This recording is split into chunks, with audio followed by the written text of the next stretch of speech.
पाकिस्तान ने सोचा था कि वो ऑपरेशन सिंदूर का बदला भारत को छोटी छोटी परेशानियों से देगा, लेकिन उसे शायद ये अंदाजा नहीं था कि भारत अब पुराने जमाने वाला देश नहीं है जो रहम खा जाएगा। इस बार दिल्ली में इस्लामाबाद को टिट फॉर टैट में ऐसा झटका दिया गया कि अब वहां की मीडिया और डिप्लोमेट्स दोनों सख्त में है। सबसे पहले आपको याद दिला दूं, ऑपरेशन सिंदूर जो भारत ने पाकिस्तान के खिलाफ चलाया था उसे पूरे 3 महीने हो चुके हैं। तब से पाकिस्तानी सरकार लगातार भारत खिलाफ अलग अलग तरीके से छोटे छोटे बदले लेने की कोशिश कर रही, लेकिन इस बार उनकी चाल उलट गई।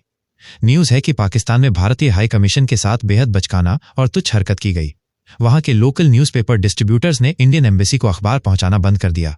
कुकिंग गैस और फ्रिज वाटर सप्लाई भी रोक दी गई। पुराने सप्लायर गैस सिलेंडर और मिनरल वाटर भेजना बंद कर चुके हैं। नतीजा, भारतीय एम्बेसी का स्टाफ और उनके परिवार मजबूरी में मार्केट से महंगे विकल्प खरीदने पर मजबूर हो गए। भारत ने तुरंत पाकिस्तान सरकार को चेताया, ये Vienna convention on diplomatic relation का सीधा उल्लंघन है। इस कन्वेंशन के तहत किसी भी देश में तैनात डिप्लोमेट्स को ऐसी बेसिक सुविधाएं देना अनिवार्य है, लेकिन पाकिस्तानी सरकार ने 3 महीने बीत जाने के बाद भी ये सर्विसेज बहाल नहीं की। अब बारी थी भारत की, और भारत ने वही किया जो पाकिस्तान को समझ में आ सकता था, टिट फॉर टैट।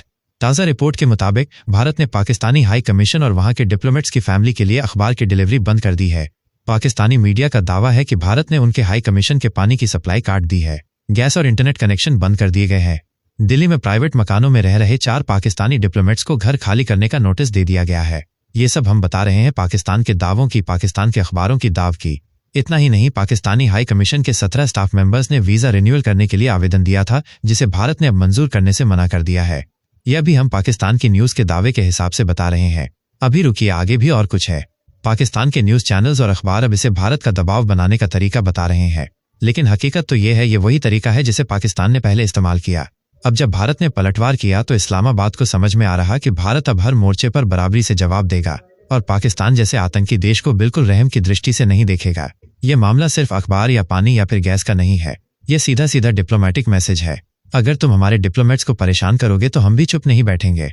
भारत का यह कदम दिखाता है कि वियना कन्वेंशन का उल्लंघन अगर पाकिस्तान करेगा तो उसे उसी की भाषा में जवाब मिलेगा। इस तरह के कदम 2 देशों के बीच रिश्तों में और भी तनाव पैदा करते हैं, लेकिन पाकिस्तान जैसे नापाक और आतंकपस्त देश को यह समझना होगा कि भारत अब सिर्फ नोटिस भेजकर या विरोध दर्ज कराकर रुकने वाला नहीं है। आज की दिल्ली एक्शन ओरिएंटेड है, चाहे बात LAC की हो, LOC की हो या फिर डिप्लोमेटिक कॉरिडोर की। पाकिस्तान ने सोचा था कि भारत के डिप्लोमेट्स को अखबार, पानी और गैस काटकर परेशान करेंगे, लेकिन अब खुद इस्लामाबाद के डिप्लोमेट दिल्ली में उसी परेशानी से गुजर रहे हैं। ये नया भारत है जो हर मोर्चे पर जवाब देना जानता है।